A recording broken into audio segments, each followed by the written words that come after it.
Hello, everybody. Welcome to another special edition, another BFI Extras edition, episode 7. Parks on the far side, as always, but special guest this episode is the wonderful BDog. Welcome, BDog. Hey, thank you so much for having me on. I got the message. I've been watching the episodes, and I was like, "Damn, this is good." I'm excited to come on and chat to you guys. Yeah, we're excited to have you. It's great. I'm I I'm won't, I promise now, and I haven't said this before, so this is off the Okay. cuff, but I promise there will be no pressure to say ooh woo Oh on yeah, I this knew that was podcast. coming. Okay. Yeah. Yeah, he's been No sitting on that. pressure, He's been pressure sitting on off. that. It's okay. If Yeah, man. anything, But if anything, Benny should be the more embarrassed one here because we did an interview with Darkseid and he called that episode 7. So he was wrong. That oh, was is this episode 6. episode 8 This is now? no, this is Oh episode my 7. The other god. one was episode 6. Oh, Somebody lost Okay, count somewhere along the way, but it's fine. He it's gets a little okay. bit of a pass just because of all the interviews that we're trying to get through. And I yeah. You mean, guys are you guys are smashing them out, right? Like these we are these are coming out very we're frequently. trying our best. I mean, the regular Yes, episodes come out every 2 weeks, and now we're trying to get. We've really like started a push to get the players, especially during the off season, was just trying to get as many Yeah. interviews as possible. No, absolutely. I mean, it's good seeing the amount of work you guys do. Like, and the fact that you can push it out weekly. I mean, it's only going to help the scene develop more. So.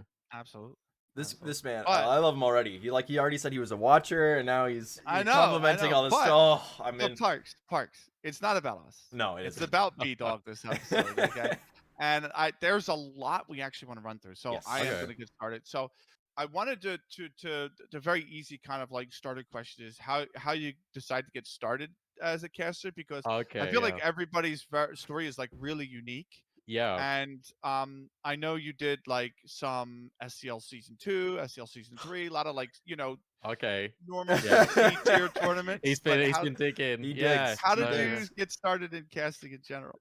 all right. So I guess well you need the proper origin story, and I guess Yes. this comes back before I was ever casting. I guess a brief overview is that I started casting literally January 2022. That was my when I first ever did it. But I guess to get there, you got to know about where casting kind of comes from in terms of like in my life and how I kind of became acquainted with professional CS. So now we go all the way back in time because Do do do to do. probably like 2014, right when I first started playing this game. I think it's fun to know the full context, and that was when I first started playing this game. I played with some of my in real life friends, went to college with them, which I know is different in America. It's like high school. There we go for equivalent. And pretty much what happened there is my friends we were playing. I had an iMac. I played Counter Strike on like 16 FPS. Oh Um, God. Amazing. and that was my first ever computer game outside of like Age of Empires when I was younger was probably Counter Strike. Because I was always like a big console gamer. I used to play like quite a lot of Call of Duty, good times. Um, and for Counter Strike, basically me and my friends were playing. We were like silver. Like I think I ranked in at like silver 2, and there was this subreddit. It all makes sense in a moment. I know I'm waffling, but No, you got there's it. there's a subreddit called r/adopt a silver. I don't think it exists anymore, but basically you could write a post and it was a global elite level player or maybe someone like LEM Supreme would kind of get in contact with you and help you get better at your game. Like they'll play some games with you, they'll be like, you're doing this wrong, you're terrible at like just aiming. Probably mine was get a better computer. But anyway, the guy that replied to my friend's post on r/adopt a silver was Hugo Byron of Harry Oh. Hugo. Yeah. Whoa! Explosive. So we played some games. We did like some like KZ maps and stuff. We had a good time, and then from there we just kind of became friends. And then all of my friends kind of dropped out playing. I picked it up. I think I dropped playing Counter Strike completely for like a year or so. I came back to it, and Hugo was online, and I was like, I've literally got nobody to play with right now. Like, are you free? And from there, we just became really good friends. And that's the origin story of how I knew about casting. Like, I was involved in the space that way because I was friends with people that were doing it and people that were doing it at a pretty high level. I was an accountant. I went to university. I studied accountancy and finance. I then went and become an auditor, which is as fun as it sounds. Uh, um, and then I was in between jobs. I was starting a new job, just transferring from auditing to just being a financial accountant. I had a month free, and these guys, it was Harry, it was Hugo. They were like, "Why don't you just give it a go? Like, what's the harm in trying casting?" So I've always been interested in doing it. I'll be honest, I didn't think I had the voice for it. I was like, I know enough about Counter Strike, but I didn't think I sounded like I don't think people want to listen to me talk about Counter Strike. So they were like, just give it a go. And I've met friends, I've met some casters who are kind of on the grind as well over in the UK, and one of them is called Freddie or Grimmy Renard, and he was like, "Look, I need a duo. Why don't we just give it a go for a month, give it a bash?" And that's where SCL 2, SCL Season 3 came Okay. in, and yeah, it just kind of all took off from there. I was doing it part time alongside my job as an accountant, and then went full time September last year, and haven't looked back really. That you also did Epic Land together, right? Is that correct? Yes, Oh, yeah, we've done a couple of Epic lands. I've played at Epic. I've casted at Epic. They're good fun. yeah. I was gonna say for those that don't know, or who might be a viewer, just look up what Epic Land is. Like the UK scene has really been supported, I would say, by Epic Land over a Yeah, very absolutely. very long time, and it's a really well established. Like it's basically, I would say, it's the UK version of Fragadelphia, but they run it a lot more often than Yeah, Fragadelphia here in the there's 3 epics US. a year. Yeah. Yeah, we get maybe one Fragadelphia a year, sometimes two, but they well they're they've always amazing fun. they've So recently, I think, but yeah, I mean, kudos to you for that, eh? I mean, you just Yeah, you oh, that just blows. Sorry, it that's still that's the blows my best mind. origin That's story such a we've good had on the like pod just so far. you, Yeah, you're just one day you're like, you know what, I really want to get better at this game, and just from the heavens, Hugo with his massive hand just like yes, snatches yeah. you up and goes, "You're my friend now. We'll take care of you. Don't worry." so you actually kind of answered what was going to be the second question, is like when you decide to make the leap to full time Sure. freelancing. But I wanted to ask you, like, freelancing is very, it's not easy, right? Like obviously, I think Yeah, that's a very obvious thing to say. But I do know that like freelancing laws in the UK tend to be more protective of freelancers than they are here in the US. The US specifically, and Parks, I can't speak to Canada. You might have some knowledge of it in I Canada, have but no idea.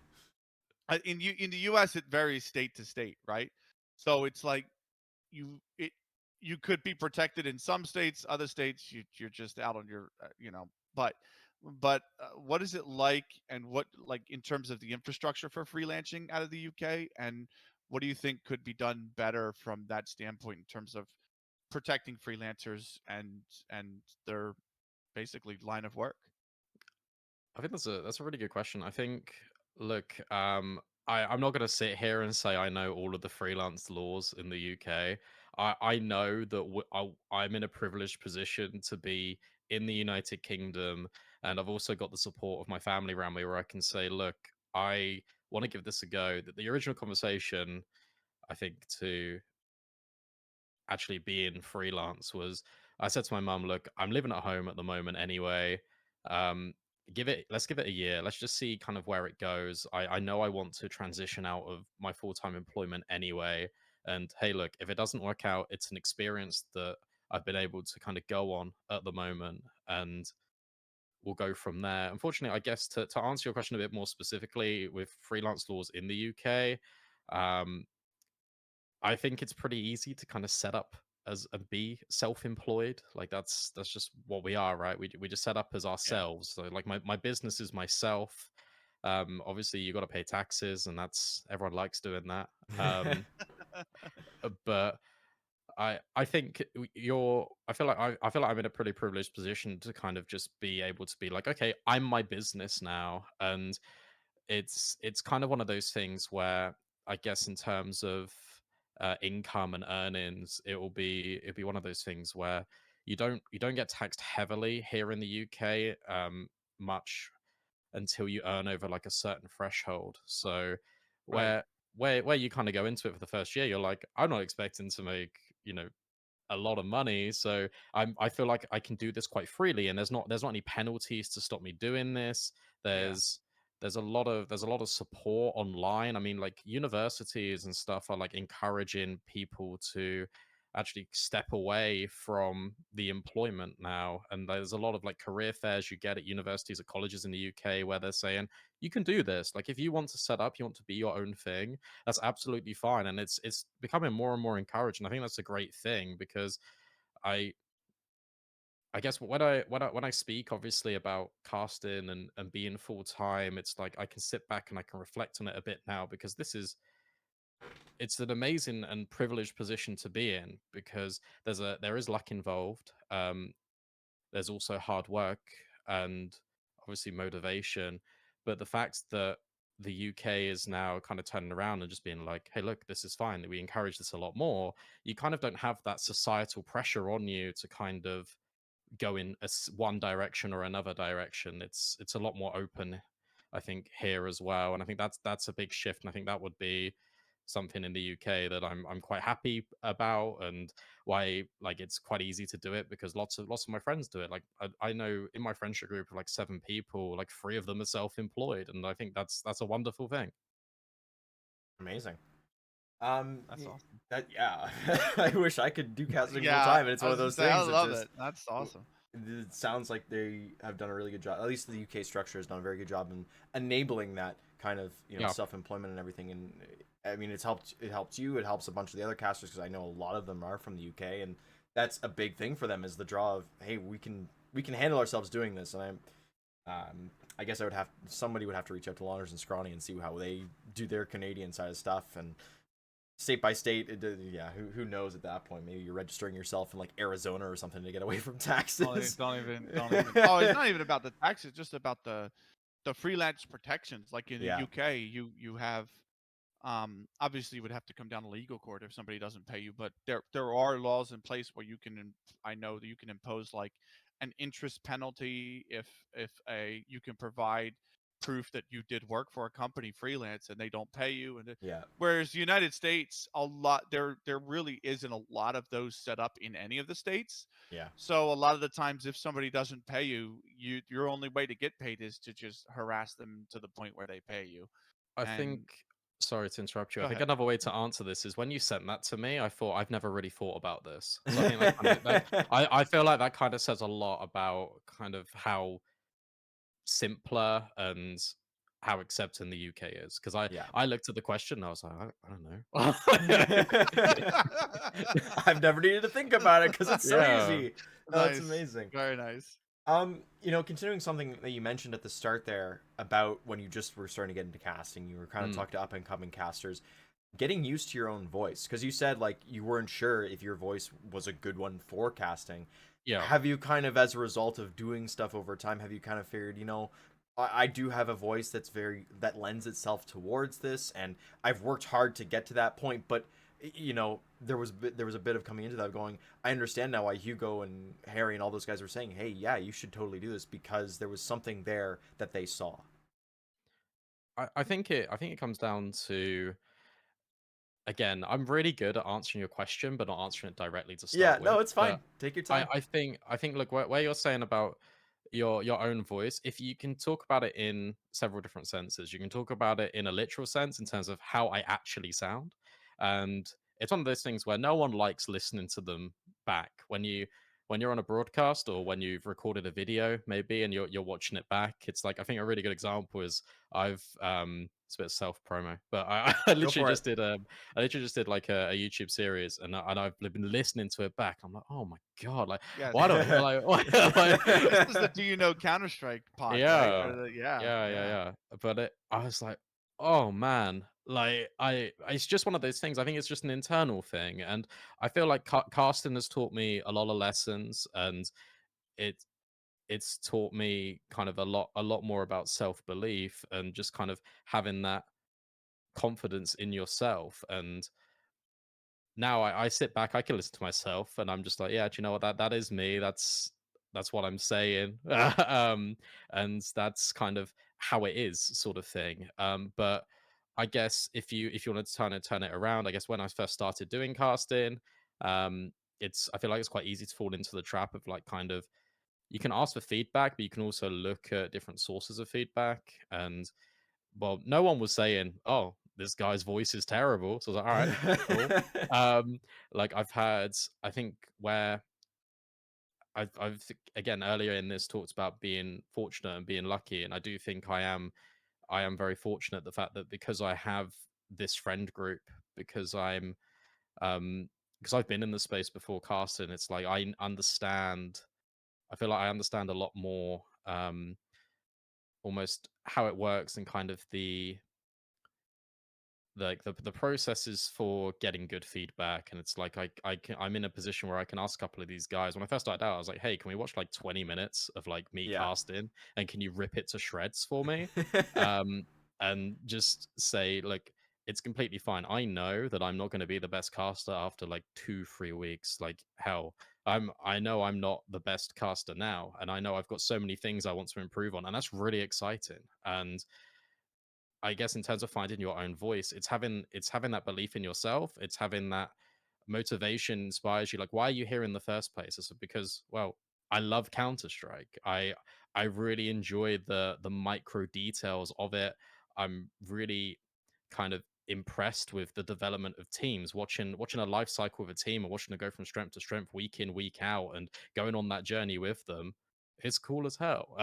And I I know what I'm saying now, as well. Like in terms of my color, I'm getting Yeah. better with each one. It's like I know that what I'm saying is right. So it's like having that faith in yourself as well. I think is very important. So when it comes to finding your own voice, I think it's a blend of just accepting it, because like, you're going to be on broadcast all the time, right? You might as well just do it. And I Yeah. think Yeah. that's the main advice I got when I first started out. It was like, just do it. Like Yeah. you're not gonna I've completely lost my train of thought. It's okay. But It's I you know what I mean, right? It's like it's I not going to do. be a Yeah. I understand. detriment. It's not going to be a detriment to you for casting or not casting. Just give it a go. If you enjoy it, you enjoy it, and Yeah. that should always be the main thing. No, Yeah, exactly. I think every caster goes through that like period like at the start where it's Yeah, like, oh my god, that I sound so terrible because of you. Just like the sound, the tone, the accent, yeah, you know what I mean? And then you just get past that and you learn at least, especially like going back and having watched my own VODs, it's like there are still times where I'm like, especially during dead periods where, in a round where I'm like, what am I waffling about? Like, I don't know. yeah. But then And you're there's always going to get that though. Like, yeah, there's always going to be dead moments in Counter Strike, and there's going to be like empty noise that sometimes you feel like you have to fill, and yeah. you say something in the moment, and then you watch it back, you're like, Yeah, exactly. oh, But then there's you look at the actual like moments that define like games and what would make a good yeah, cast and like the moments that really need that voice and you pick those apart I think more often as you get experience and you're yeah, like okay this flow was really good but vocabulary maybe wasn't the best or you know I really hit this one this is perfect I don't actually need to yeah, improve on this one and you keep looking so that's kind of like you said the real excitement in commentating um but I do want to continue on this trend real quick of sure, what you have learned because you did a very, I would say, pretty big event last year, and that was the Road to Rio Armoire. Yeah. And you know, I want to know what was it yeah. like for you to make that kind of step into the major circuit, and then also like what did you learn from having that experience? Yeah, that's a great question. I mean it was amazing to be, I guess, given the responsibility of an RMR, because it's one of the first periods you go through in the major cycle. I certainly didn't expect to be asked to be brought on that, and the fact that me and Lucy were one of it was me and Lucy and Eternal J and Dweg. We were the only casters on that B stream, which is a real honor and a real privilege. I think we learned an awful lot, because we learned about, I think, just kind of dealing with these situations where suddenly you're casting to not just a couple of thousand people. Sometimes the events me and Lucy were doing were peaking at around about, I think, like 10,000, 11,000. It's like, wow, that's a lot of people. And we watched, I think we covered Heroic Vitality in one of those games, and it peaked at like 152,000. Suddenly it's a magnitude, right? It's times like 15 times. So now you've got all these eyes on you.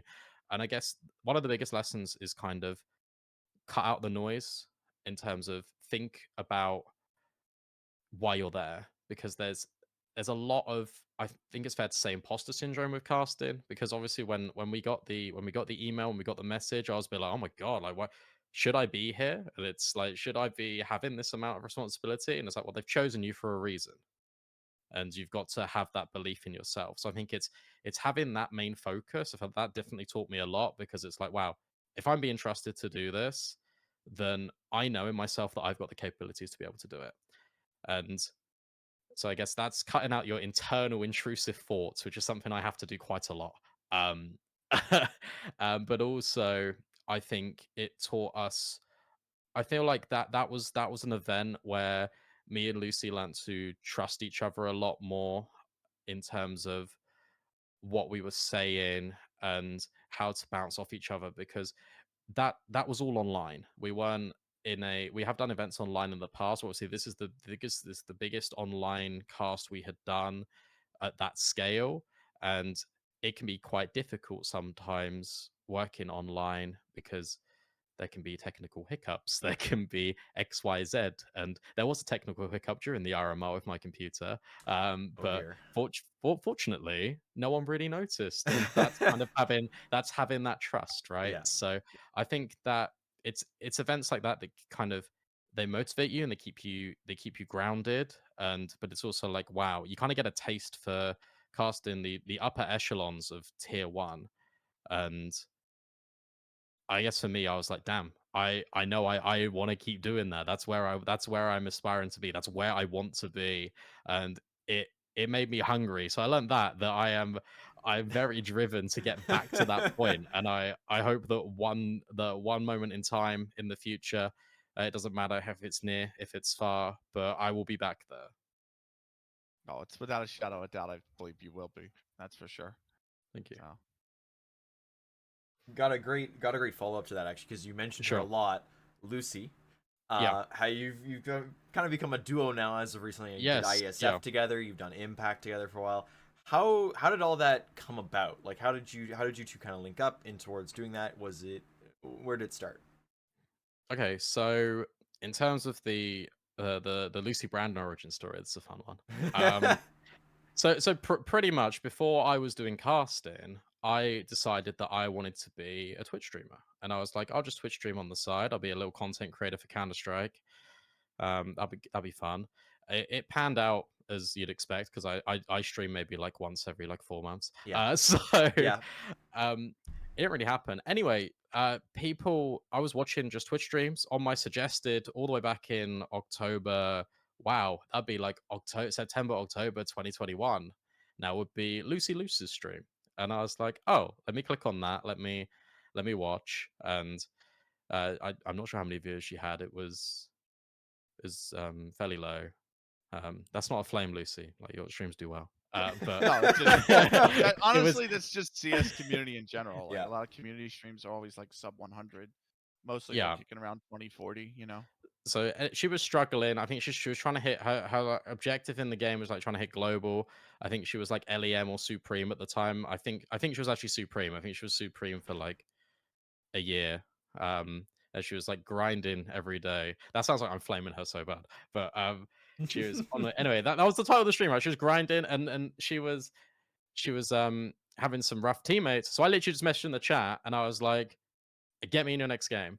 And she was just like, okay, sure. So I Amazing. played, I played, I played CS with Lucy, and then we became friends through that. And then when the ESL Impact Open Qualifiers came around, um, she wanted to get into casting. She started casting literally. I think my first cast was January the 6th, 2022. I think hers was January like 10th or 12th, something like in that vein. So we both started at exactly the same time, and she said, "Look, I want to cast some ESL Impact online qualifiers on my stream, and I know you've just started casting. Do you want to do it with me?" And I said, "Sure, let's do it." So that's kind of the first interaction me and Lucy had when it came to casting.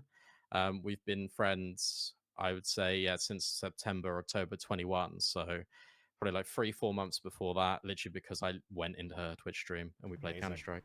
Um, and then yeah, we've been a duo officially since probably like February, March 2022. We try and work as many events together as we can. fortunate enough to obviously be on the ESL Impact circuit and work that. We were fortunate enough to obviously, as you mentioned, do the RMR for ESL. We did IEM Rio at the start of this year too. So we're just, again, it's just we're very new to it, so it's just kind of a settling in period. But that's how it all came about. Do you think there are weaknesses that this is going to sound harsh, and I don't mean it harsh, but No, that's allow fine. me to pose it this way. Do you think there's maybe weaknesses that Lucy has that you cover with your strengths, and what are those, and vice versa? So I think what's good about the partnership me and Lucy have is that we trust each other a lot, and we're really good friends outside of the job. So that makes us, I think, better at our job. I think we go for kind of a more hybridy style when we cast, and I know she can deliver really well on the hype moments. That she's really good with the wordplay in those high pressure environments, and that's my weakness, and that's something I've actually been trying to work on behind the scenes in the off season, just kind of practice and drill some of that in. But she definitely does that, and I'm a massive Counter Strike nerd, and I love all of these little micro things. And I think one of my strengths in Counter Strike is definitely the color side of it and spotting really small details that change around. And I feel like where she gives me a lot of room in kind of the end of the round, the freeze time building in, it allows me to kind of build and develop these points. And then we go from strength to strength because she will then build on the points that I'm saying, and we kind of make it naturally flow into the next round. And I think that's where our strength lies. I think that our our flow as a casting duo is very natural, and I feel like the chemistry we've got grows from cast to cast and event to event, and I think that's really special. And I think that we've got obviously a lot that we can improve on, but I think the amount we've improved on in the space of time we've really had in the scene is very good, and I'm very happy with kind of the way it's going. Very nice. I love the way it's been. I love the way it's gone so far. It's great to see you both Yeah, on me too. podcast. Yeah. I guess so, right? So, Yeah, Parks, go ahead. Yeah, I mean, you mentioned all the events you've worked together recent, and yeah, the most recent one is IESF yes, for the Australian, where Australia qualified and Hong Kong qualified, the yep. Oceanic area. Um, Benny, what's up, Benny? I'm You're, so glad they did, but it cost me as well. So. yes, somebody had to do a shoey, so Okay, there is videographic proof. They were very happy okay. about I'm it. gonna I'm gonna need that after. Yeah, I will send that to you. Do not All worry. right, We'll cool. get it to you. My people will be in touch. I'll send you the blooper too, because the blooper's hilarious. Yes. So I Okay, haven't yeah, I'm posted down. the blooper on Twitter, but Um, I'll give it to you. do you? I know you've been doing a lot of events, and this isn't your first one doing it in person. But do you think like every single time you're saying it improves and improves because we're you know Yeah. you're getting better together? Would you say that your last IESF was your best event with Lucy, or your best event on its own, or do you think like you noticed a bit more need of improvement? Just like how was it? I guess in terms of everything. In terms of everything, okay. Yeah. Well, look, do you know what? I'm gonna answer the question you've asked me first. In terms of how do you is that the best? Is that the best event we've cast together? Yeah. I don't think so. And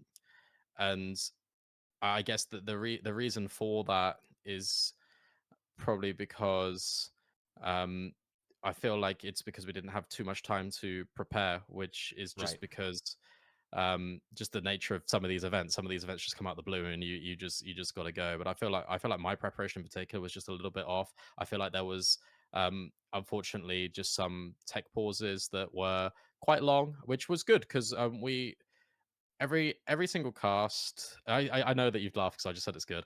I The just meant the tech pauses. I let them know. Yeah, I'm yeah, like, yeah, yeah, I remember them. yeah.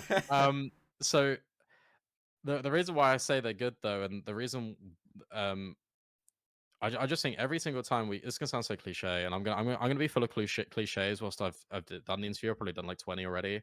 But this is just how me and Lucy view things, and I think this is again why we work well together, because I think we view and we frame things very similar to each other. And ISF, with those long tech breaks, they have given us preparation into how to handle that if something comes up in the future. Because I think those were our experiences with like increasingly long kind of tech pauses, and we could look at it and negative, be like, oh damn, there was like so much like pauses. We just wanted to kind of get on with the game, but it's like it required us to do a lot of like on the job thinking and like, okay, how can we then just build in new points? How can we say everything to the viewer? What do they need to know specifically? Because we've got the time. And I feel like that was something we learned. I feel like that's something we grew from.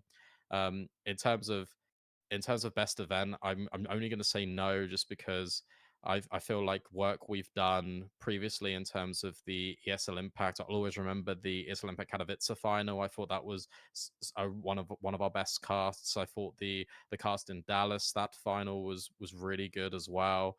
Um, and I think that's just because it's the spectacle of the event. I think they're the ones you always look back on. So in my mind, that's why I'm saying they're the better ones. Um, but I Yeah. feel like we still did a good job. Yeah. I really felt like the Dallas finals was just superb from start to finish, and you got a really good game. At least the first map. Well, you had a really good game as well Yeah, to no, it continue was building good. on that. So yeah, no, that really sounded great. I have to say. Thank you. I want to just we're almost done. I do want to Yeah, ask we're about the we're impact. running Oh, out of oh, time here, Yeah, we're running unfortunately. oh, out of okay. time. Sorry, I'm waffling. Go on. No, No, no, no, no. no, Yeah, no. dude. No, no, it's We fine. we honestly we've had probably more notes for you than we have had for previous guests, so it's okay. Okay. we deep All right. dived.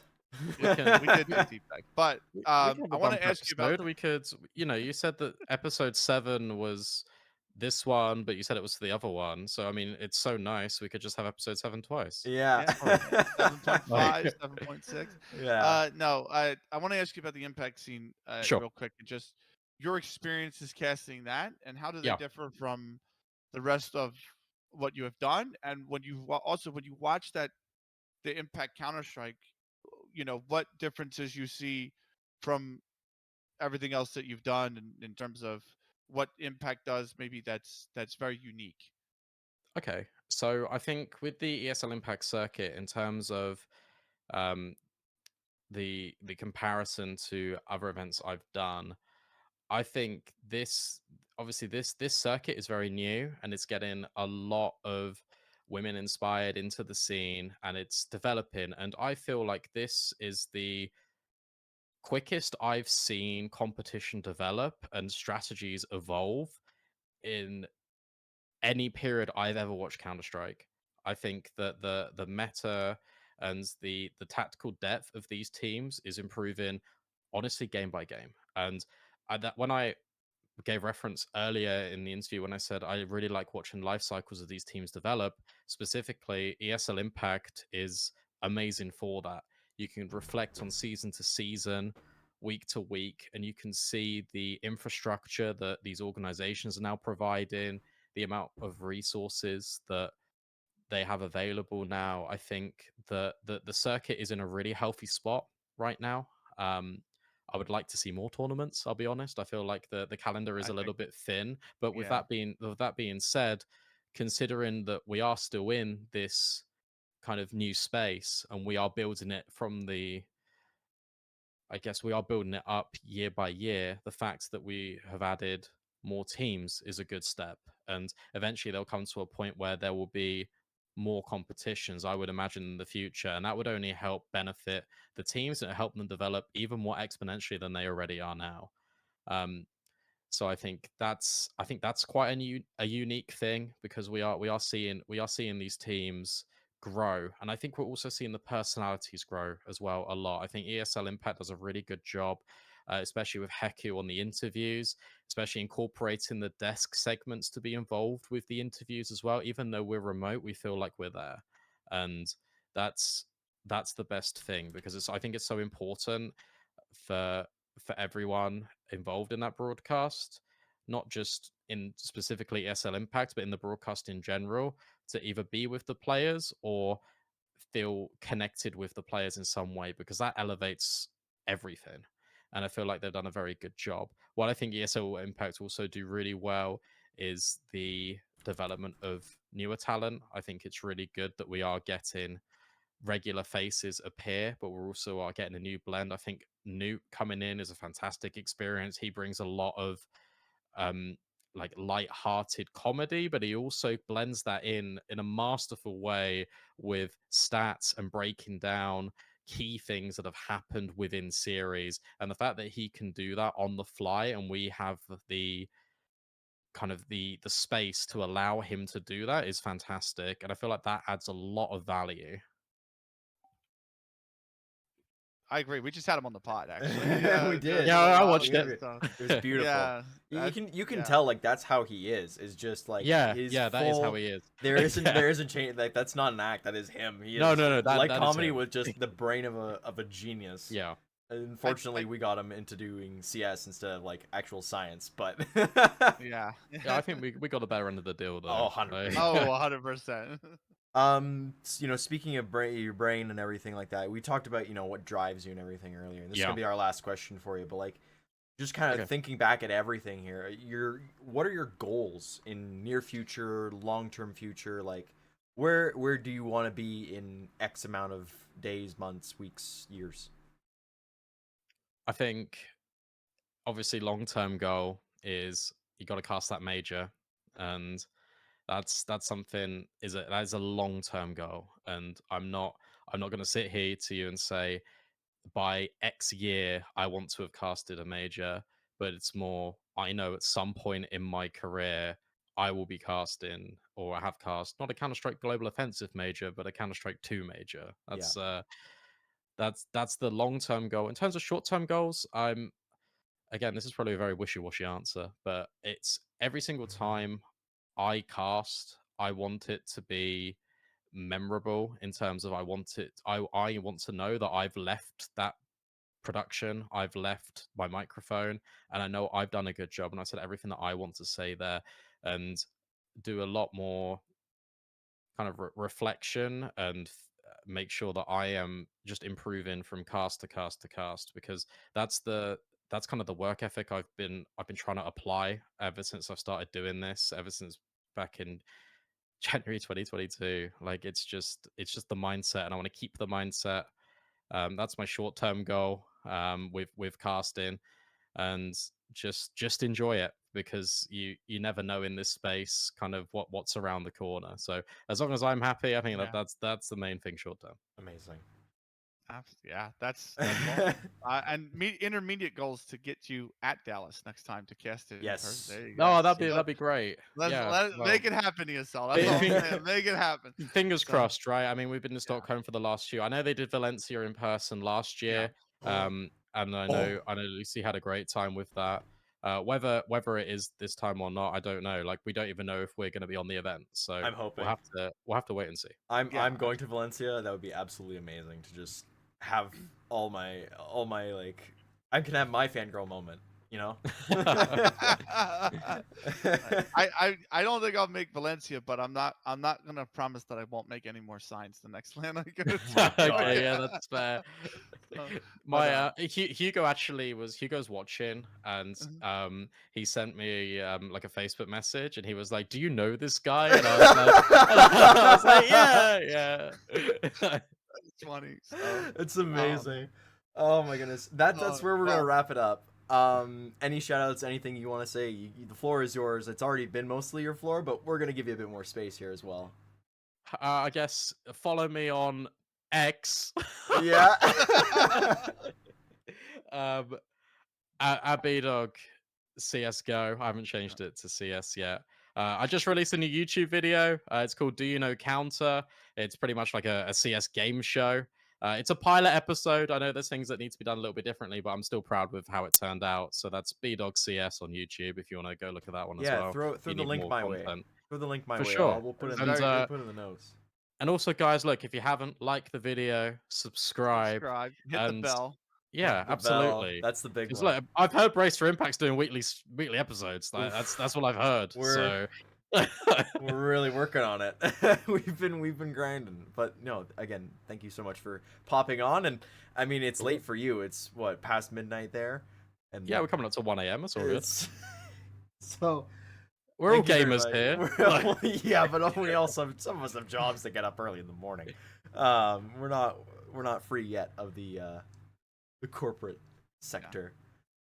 But no, look, but like Park said, big thanks for coming on. That's gonna be the end of the episode. So thank you so much for watching, and we will see you next week with another regular edition of the Brace for Impact pod. Until then, take care.